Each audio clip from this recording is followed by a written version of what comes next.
हैं आप सभी? मुझे आशा है आप सभी अच्छे और प्रसन्न होंगे। चलिए आज हम पढ़ते हैं पाठ 8 संज्ञा के विकार, लिंग, वचन एवं कारक। ठीक है, करते हैं इस पाठ की शुरुआत। सबसे पहले पढ़ते हैं हम लिंग। ठीक, लिंग किसे कहते हैं? जैसे ऋचा है, ऋचा बातें कर रही है, वो कह रही है आज मैं बहुत खुश हूँ, आज मेरे जन्मदिन पर दादा दादी आ रहे हैं। उसी तरह विनी कहती है और तुम शायद भूल गई, नाना नानी भी तो आ रहे हैं। ऋचा कहते वाह, हम तो बातों बातों में स्त्रीलिंग, लिंग, पुल्लिंग शब्द बताने लगे। विन्नी ने कहा कैसे? ऋचा ने कहा नाना और दादा शब्द कौन है? पुल्लिंग है। दादी और नानी शब्द स्त्रीलिंग है। विनी ने कहा समझ गई, मतलब यह है कि शब्द के जिस रूप से स्त्री जाति अथवा पुरुष जाति का बोध होता है उसे लिंग कहते हैं। ठीक है, अर्थात संज्ञा के जिस रूप से यह बोध हो कि वह पुरुष जाति का है या स्त्री जाति का है उसे लिंग कहते हैं। लिंग का अर्थ है चिन्ह। लिंग संज्ञा का वह लक्षण है जो संज्ञा के पुरुषवाची या स्त्रीवाची होने का बोध कराते हैं, लिंग कहलाते हैं। लिंग के भेद, लिंग के दो भेद होते हैं, एक तो है पुल्लिंग और दूसरा है स्त्रीलिंग। चलिए पहले पढ़ते हैं पुल्लिंग किसे कहते हैं। जो शब्द पुरुष जाति का बोध कराते हैं उन्हें पुल्लिंग शब्द कहते हैं, जैसे घोड़ा, हाथी, कुत्ता, मयंक आदि। स्त्रीलिंग है जो शब्द स्त्री जाति का बोध कराते हैं उन्हें स्त्रीलिंग शब्द कहते हैं, जैसे घोड़ी, हाथिनी, कुतिया, गायिका आदि। उसी तरह लिंग की पहचान, प्राणीवाचक संज्ञाओं का लिंग निर्धारण। प्राणीवाचक संज्ञा का लिंग निर्धारण व्यवहार तथा रचना के आधार पर उनके लिंग की पहचान सरलता से की जा सकती है। अप्राणीवाचक संज्ञाओं का लिंग निर्धारण, अप्राणीवाचक या निर्जीव संज्ञाओं के लिंग निर्धारण में थोड़ी कठिनाई आती है। इनके लिंग की जानकारी के लिए हम निम्नलिखित विधियों की सहायता ले सकते हैं, जैसे क्रिया द्वारा। मैंने पपीता खाया, यहाँ खाया क्रिया से पपीता के पुल्लिंग होने का बोध हो रहा है। दूसरा है विशेषण क्रिया द्वारा, यह पपीता मीठा है, यहाँ मीठा होना विशेषण है, इसके द्वारा पपीता की पुल्लिंग होने का बोध होता है। उसी प्रकार है पदनाम, पदनाम बिना रूप बदले दोनों लिंगों जैसे पुल्लिंग हो या स्त्रीलिंग में प्रयुक्त होते हैं, जैसे प्रिंसिपल, प्रधानमंत्री, सभापति, डायरेक्टर, प्रोफेसर, डॉक्टर आदि।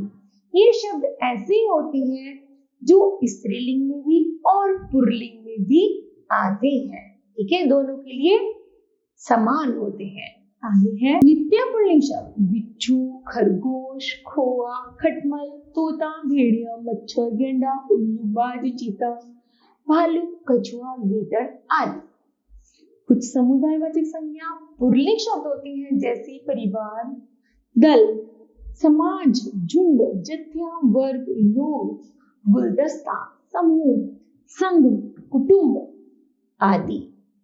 पर्वत, सागर, देश, पेड़, महीने, धातु, तारीख, ग्रह, नक्षत्र, रत्न, शरीर के अंग आदि नाम प्राय पुल्लिंग में होती हैं, जैसे पर्वतों के नाम है हिमालय, विंध्याचल, आल्प्स, एंडीज आदि।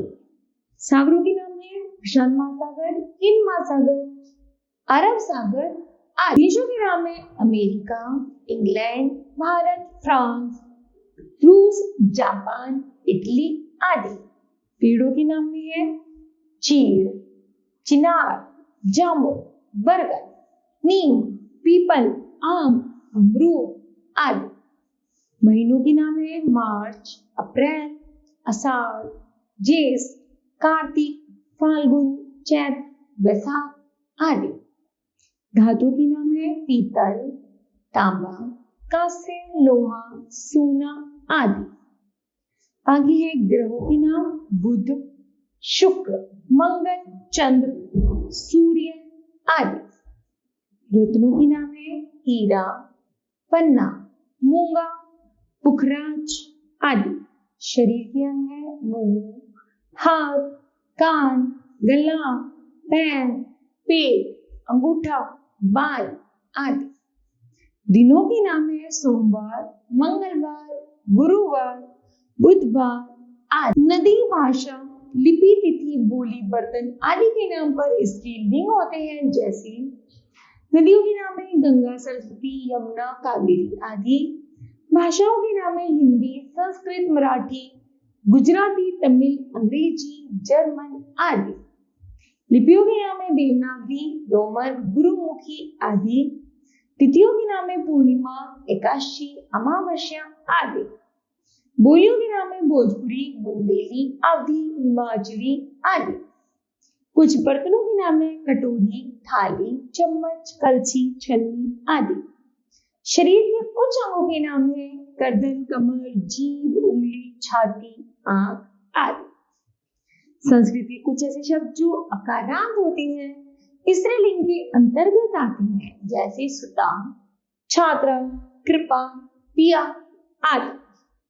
इसके अतिरिक्त जिन शब्दों के अंत में आई, ता, नी, आवट, आहट, ई, री, आस, इया, इमा आदि प्रत्यय जुड़े होते हैं में भी स्त्रीलिंग में होती है। जैसे आई का है लड़ाई, धुलाई, चिकनाई, कढ़ाई, मिठाई आदि। नी में है जापानी, चटनी, छन्नी, कतनी, करनी आदि। आहट का है घबराहट, मुस्कुराहट, सरसराहट आदि। री का है बकरी, परी आदि। आनी का है नौकरानी, देवरानी, जेठानी आदि। इमा का है लालिमा, गरिमा, कालिमा, महिमा आदि। उसी तरह ता से है निकटता, मनुष्यता, सुंदरता, मधुरता, एकता आदि। आवट से है बनावट, थकावट, सजावट, लिखावट आदि। ई है खिड़की, लकड़ी, गर्मी, सर्दी, मजदूरी आदि। आ से है भड़ास, प्यास आदि।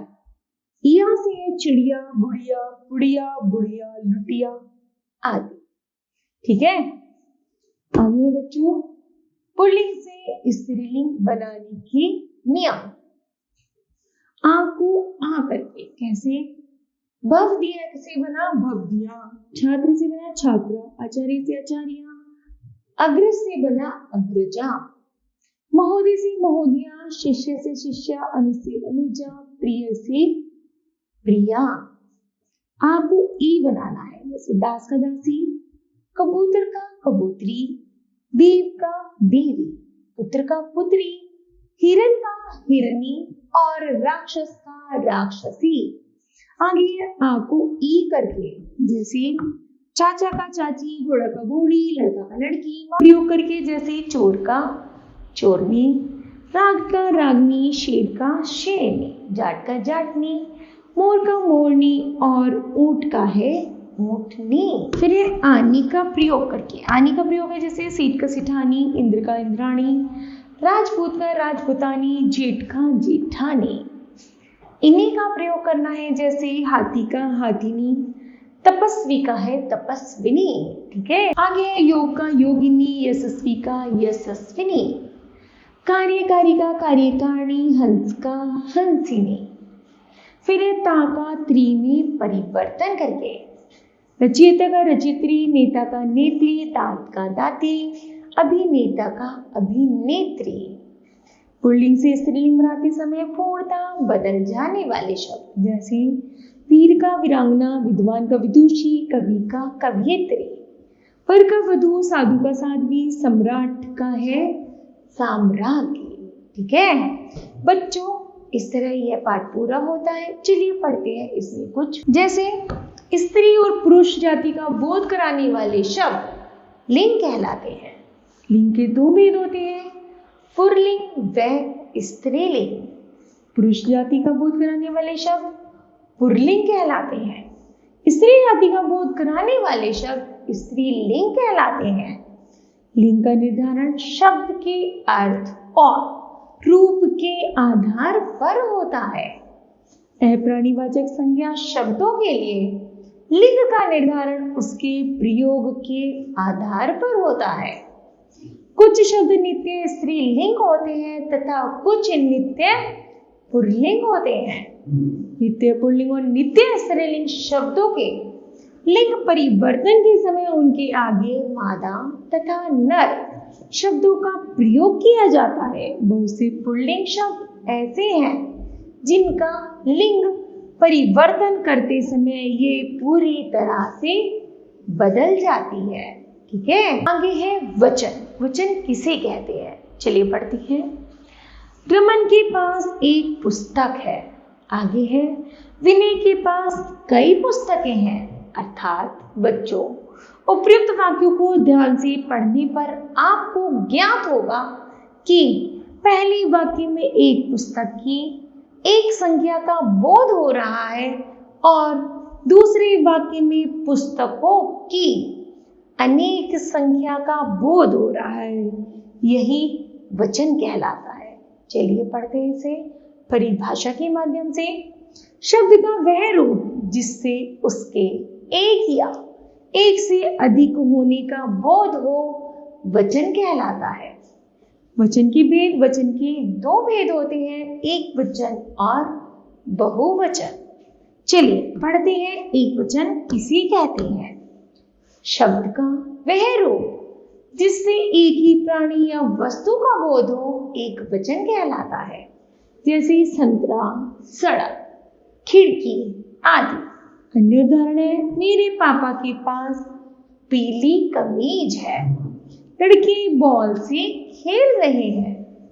यह लड़की बहुत प्रतिभाशाली है। लोगों ने मिलकर सांप को मार। इन वाक्यों में कमीज, लड़की, बॉल, सांप क्या है? एक है, अर्थात ये एक वचन शब्द है। ठीक है, आगे है बहुवचन। शब्द का ऐसा रूप जिससे एक से अधिक प्राणियों या वस्तुओं का बोध होता है बहुवचन कहलाते हैं। जैसे साड़ियाँ, मालाएं, संतरे, पंखे आदि। अन्य उदाहरण है, माली पौधे लगा रहे हैं। रमेश के बेटे बहुत समझदार हैं। आगे ये लड़के पिकनिक की योजना बना रहे हैं। कक्षा में बच्चे बहुत शोर कर रहे हैं। ठीक है, वचन की पहचान। वचन की पहचान दो प्रकार से की जा सकती है। एक है संज्ञा या सर्वनाम शब्दों द्वारा, दूसरा क्रिया के रूप द्वारा। पहला है संज्ञा या सर्वनाम द्वारा। संज्ञा या सर्वनाम शब्द एक या अधिक की पहचान कराते हैं। जैसे वह खाना खाता है, बहुवचन है, वे खाना खाते हैं। एक वचन में है पक्षी उड़ रहा था, बहुवचन में है पक्षी उड़ रहे थे। उसने दूध पी लिया, बहुवचन है उन्होंने दूध पी लिया। अर्थात ये शब्द एक वचन को और ये शब्द बहुवचन को संबोधित कर रहे हैं। ठीक है, आगे है क्रिया के द्वारा। संज्ञा शब्दों का रूप एक वचन और बहुवचन दोनों में एक जैसा रहता है। उस समय उनके वचन की पहचान करने के लिए वाक्यों की क्रिया में देखा जाता है। जैसे एक वचन है अनार मीठा है, बहुवचन कैसे बोलेंगे? अनार मीठे हैं। अर्थात एक से ज्यादा अनार है तो अनार मीठे हैं। उसी तरह समीर ने आम खाया, अर्थात एक खाया। बहुवचन बनेंगे समीर ने आम खाए, अर्थात एक से ज्यादा खाए। मैना उड़ रही है, अर्थात एक मैना उड़ रही है।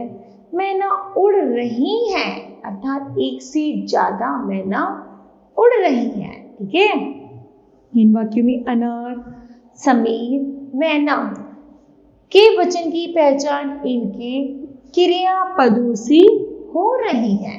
ठीक है, आगे है वचन संबंधी ध्यान देने योग्य बातें। चलिए पढ़ते हैं।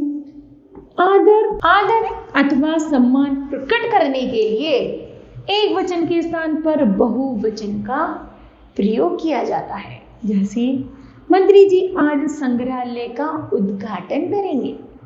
भारत के राष्ट्रपति आज दौरे पर आ रहे हैं। मैत्रेय पुष्पा प्रसिद्ध लेखिका है। आज कक्षा में गुरुजी गणित पढ़ाए। पुरुषवाचक सर्वनाम तू एक वचन है, किंतु शिष्टतावश तू के स्थान पर तुम अथवा आपका प्रयोग किया जाता है। जैसे प्रणव तुम अभी तक गए नहीं। बेटा आपके दादाजी कब आएंगे। परीक्षा में सफल होने के लिए तुम्हें मेहनत करनी चाहिए। मुझे तुम्हारे पिताजी से बात करनी पड़ेगी। क्षेत्रीयता के कारण भी एक वचन के स्थान पर कई बार बहुवचन का प्रयोग किया जाता है। जैसे बिहार और लखनऊ में रहने वाले लोग मैं के स्थान पर हम का प्रयोग करते हैं। जैसे हमें अभी भोजन करना है। यह सवाल हम आपको समझा देंगे। बड़प्पन दर्शाने के लिए भी एक वचन के स्थान पर बहुवचन का प्रयोग किया जाता है। जैसे राजा बोले हमें एक मेहनती और ईमानदार सेवक चाहिए। हमने कहा कि तुरंत विद्यालय जाओ। बाल, दर्शन, होश, दाम, आंसू, हस्ताक्षर, प्राण, समाचार, लोग आदि शब्दों का प्रयोग सदा बहुवचन में होता है। जैसे बच्चे का रोना देखकर मेरी आंखों में आंसू आ गए। आज मैंने शिव जी के दर्शन किए। रमेश ने कागजातों पर जबरदस्ती अपने पिताजी के हस्ताक्षर करा लिए। इस फर्नीचर के दाम बहुत ज्यादा हैं। ठीक है, परिवार, जाति, व्रत, गण, सेना पदार्थ सूचक शब्द है। जैसे दूध, पानी, सोना, चांदी आदि संज्ञा शब्द बहुवचन शब्द है, लेकिन इनका प्रयोग एक वचन के रूप में होता है। जैसे आज मानव जाति आतंक के साए में जी रही है। दूसरा, पर्वतारोहियों का दल निरंतर आगे बढ़ता जा रहा है। तेज आंच पर उबालने के कारण सारा दूध गिर गया। और अगला है नल लीक होने के कारण सारा पानी बह गया। ठीक है, आगे है भाववाचक और व्यक्तिवाचक संज्ञाओं का प्रयोग सदैव एक वचन में होता है। अमन दफ्तर चला गया। शिमला की प्राकृतिक सुंदरता देखते ही बनती है। अनन्या खाना बना रही है। मेरा बचपन अच्छा था। वर्ष, प्रजा, सत्य, आकाश, पानी, जनता, व्यथा आदि शब्दों का प्रयोग हमेशा एक वचन में होता है। जैसे कल दिन भर वर्षा होती रही। मंत्री जी का भाषण सुनने के लिए जनता उमड़ पड़ी। इस राजा की प्रजा बहुत सुखी है। प्रिया से किसी की व्यथा देखी नहीं जाती। ठीक है, आगे वचन परिवर्तन के नियम।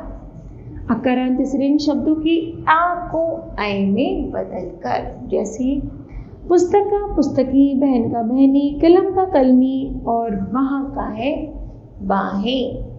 बात का बाती, आँख का आँखें, गाय का गाय और भैंस का है भैंसी। उसी तरह अकारांत स्त्रीलिंग शब्दों में ए जोड़। जैसे माला का मालाएं, कन्या का कन्याएं, कथा का कथाएं, सेना का सेनाएं, भुजा का भुजाएं। माता का माताएं, महिला का महिलाएं, अध्यापिका का अध्यापिकाएं, लता का लताएं, शाखा का शाखाएं।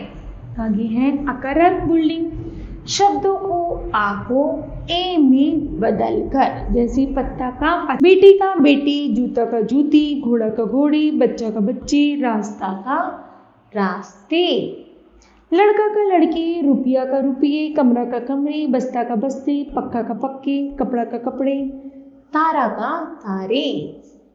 उसी तरह है इकारांत स्त्रीलिंग शब्दों के ई के स्थान पर या जोड़कर, लड़की का लड़कियां, जाति का जातियां, चींटी का चींटियां, मिठाई का मिठाइयां, चाबी का चाबियां, लड़की का लड़कियां, सखी का सखियां, तिथि का तिथियां, पत्ती का पत्तियां, नदी का नदियां, थाली का थालियां, रीति का रीतियां, टोपी की टोपियां, नारी का नारियां। ठीक है, आगे है या को या में बदलकर, जैसे गुड़िया का गुड़िया, बुढ़िया का बुढ़िया, डिबिया का डिबिया, बिंदिया का बिंदिया और चुईया का है चुईया।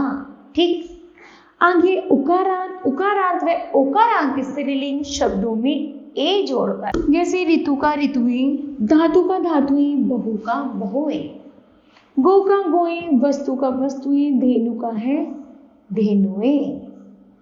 इकारांत स्त्रीलिंग शब्दों में या जोड़कर, जैसे नीति का नीतियां, समिति का समितियां, विधि का विधियां, निधि का निधियां, लिपि का लिपियां, जाति का जातियां। शब्दों के अंत में गण, जन, लोग, वर्ग आदि जोड़कर, पक्षी का पक्षीगण, सज्जन का सज्जन लोग, व्यापारी का व्यापारी गण, कवि का कविगण, अध्यापक का अध्यापक गण, गुरु का गुरुजन, छात्र का छात्रगण, अमीर का है अमीर लोग। आगे आ ई ओ और औ से समाप्त होने वाले शब्दों के साथ कारक चिन्ह का प्रयोग हो तो इनका बहुवचन रूपे ओ यो जोड़कर बनाया जाता है। जैसे बालक कबड्डी खेलता है, तो क्या बनेंगे, बालकों ने कबड्डी खेली, क्या हुआ इसका बहुवचन हो।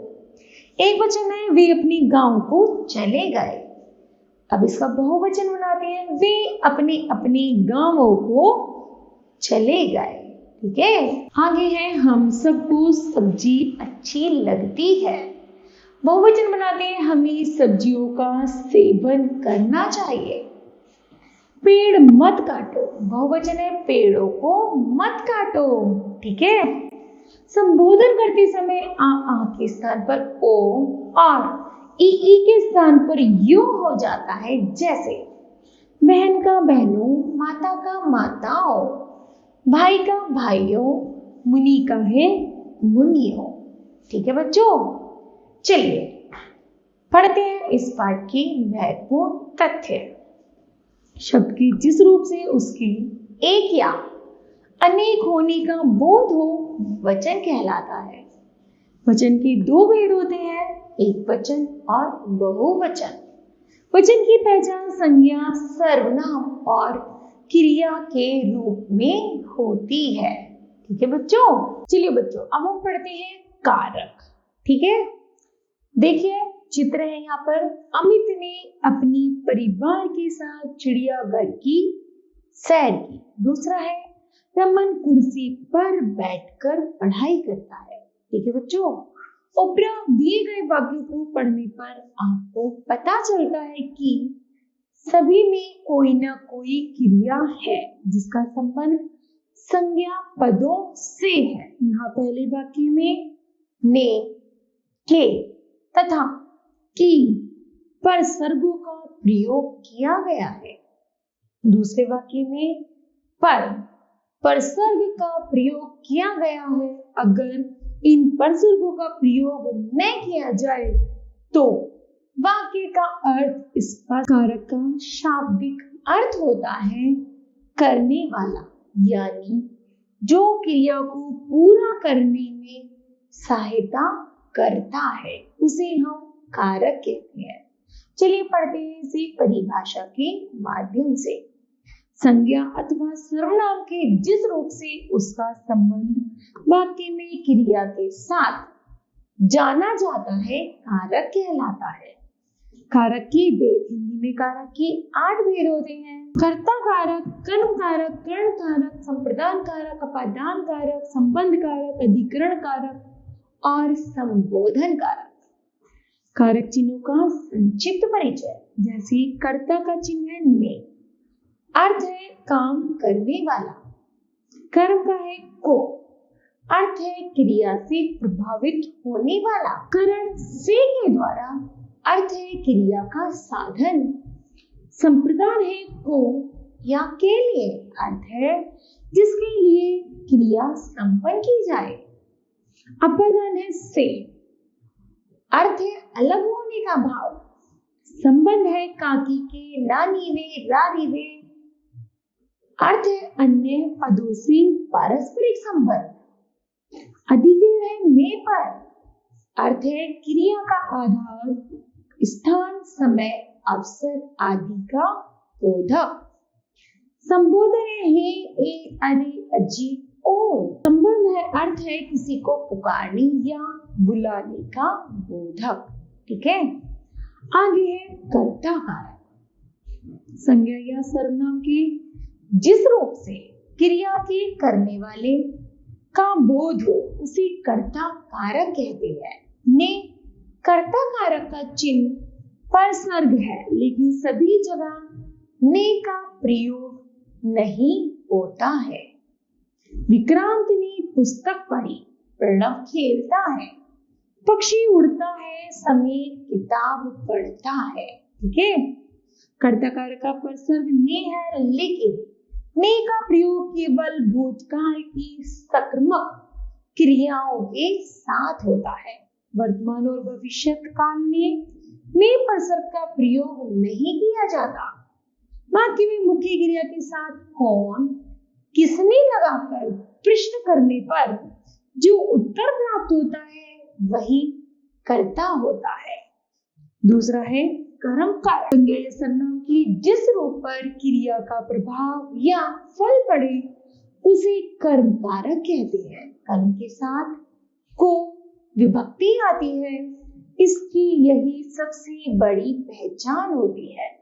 कभी कभी वाक्यों में को विभक्ति का लोप भी होता है। जैसे डॉक्टर ने लड़के को देखा, गोपाल ने राधा को बुलाया, कृष्ण ने कंस को मारा, माँ ने बच्चे को खाना खिला रही है। ऊपर दिए गए वाक्य में लड़की, राधा, कंस व बच्चे कर्म कारक है। ठीक है। आगे है कर्ण कारक। जिस साधन से अथवा जिसके द्वारा क्रिया पूरी की जाती है उस संज्ञा को कर्ण कारक कहते हैं। कर्ण का शाब्दिक अर्थ है साधन या माध्यम। इसकी मुख्य पहचान से अथवा द्वारा है। जैसे रहीम गेंद से खेलता है, आदमी चोर को लाठी द्वारा मारता है। यहाँ गेंद से और लाठी द्वारा कर्ण कारक। वाक्य की क्रिया के साथ किससे या किसके लगाकर प्रश्न करने पर जो उत्तर प्राप्त होता है वह कर्ण कारक होता है। आगे है संप्रदान कारक। जिसके लिए क्रिया की जाती है उसे संप्रदान कारक कहते हैं। संप्रदान का अर्थ होता है किसी को कोई वस्तु सदैव सदैव के लिए देना। इसमें कर्म कारक को भी प्रयुक्त होता है किंतु उसका अर्थ के लिए होता है। जैसे सुनील रवि के लिए गेंद लाता है, माँ बेटे के लिए सेब लाई। इसी तरह है माँ बच्चे को खिलौना देती है, अमन ने शाम को गाड़ी दी। ठीक है। उपयुक्त वाक्यों में रवि के लिए, बच्चे को, बेटे के लिए, शाम को संप्रदान कारक है। ठीक है। आगे है अपादान कारक। अपादान का अर्थ है अलग होना।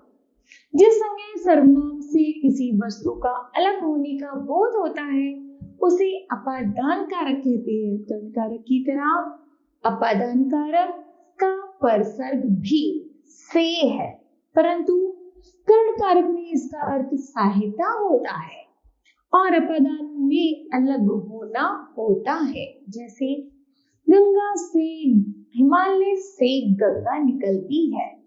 राहुल के हाथ से फल गिरता है। इसी तरह निहाल घर से आता है, लड़का छत से गिरा है। इन वाक्यों में हिमालय से, घर से, हाथ से, छत से, पेड़ से और आसमान से अपादान कारक है। आगे विशेष अपादान कारक का प्रयोग तुलना, डरने, सीखने, ले जाने आदि के भाव में भी किया जाता है। जैसे तुलना है, दीपक रमेश से छोटा है। सीखना है, मैंने दादी से सिलाई सीखी। उसी तरह है डरना, आशीष कुत्ते से डरता है। लजाना, बहू सास से लजाती है।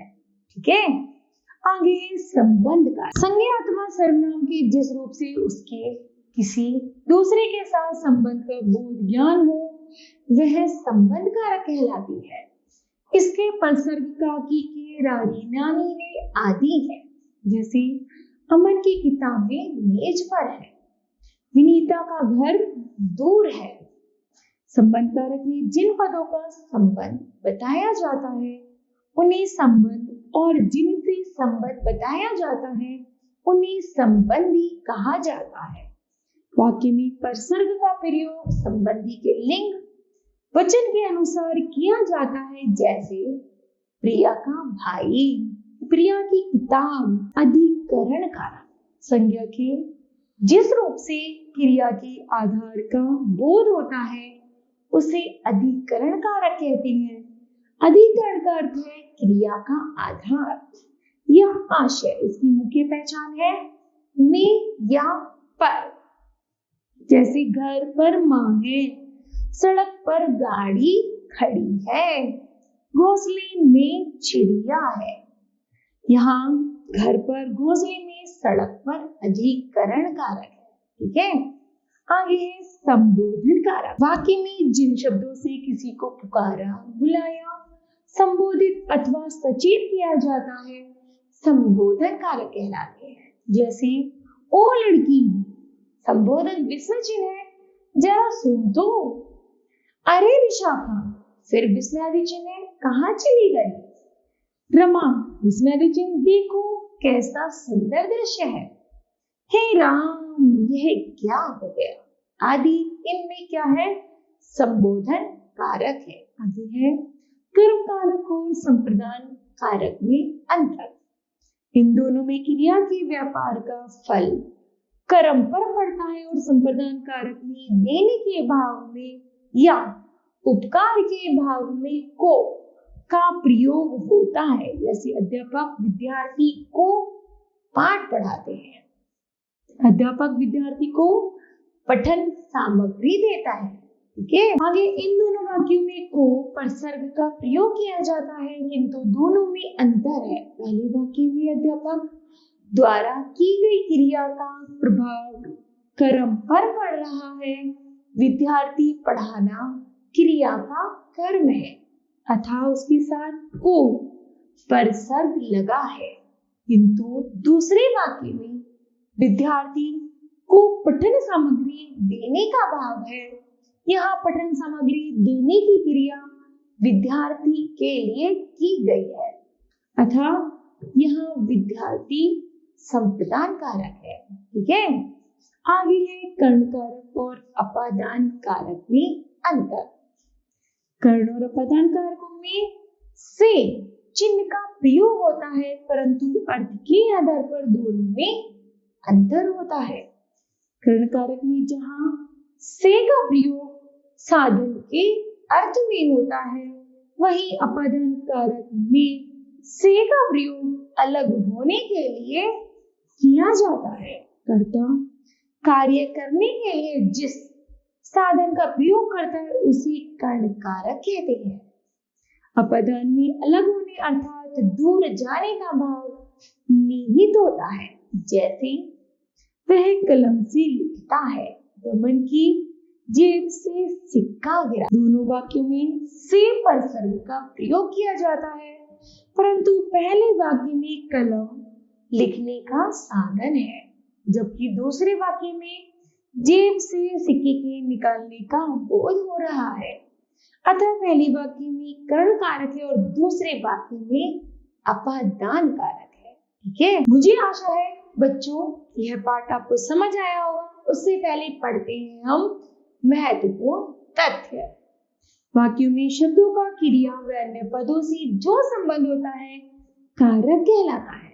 कारकों को दर्शाने वाले चिन्ह कारक चिन्ह अथवा परसर्ग कहलाते हैं। कारक 8 प्रकार के होते हैं: कर्ता, कर्म, कर्ण, संप्रदान, अपादान, संबंध, अधिकरण और संबोधन। को परसर्ग का प्रयोग कर्म और संप्रदान दोनों कारकों में किया जाता है, किंतु इसके प्रयोग में अंतर होता है।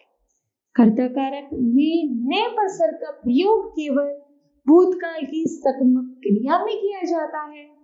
से का चिन्ह कर्ण कारक में क्रिया के साधन का बोध कराने और अपादान कारक में अलगाव, तुलना आदि को दर्शाने के लिए प्रयुक्त किया जाता है। ठीक है, मुझे आशा है बच्चों यह पाठ आपको भली भांति समझ आया होगा। धन्यवाद।